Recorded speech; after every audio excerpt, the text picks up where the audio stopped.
Hello friends, welcome to my channel. কেমন আছেন সবাই?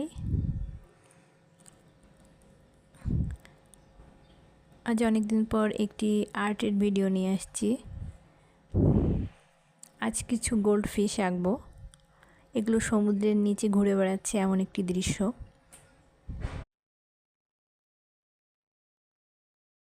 দৃশ্যটির নিচের দিকে আমি কিছু ছোট ছোট পাথরের ব্যবহার করেছি, আর উপরের দিকে মাছগুলো সাধারণত আমি ছোট কড়ি দিয়ে বানিয়েছি,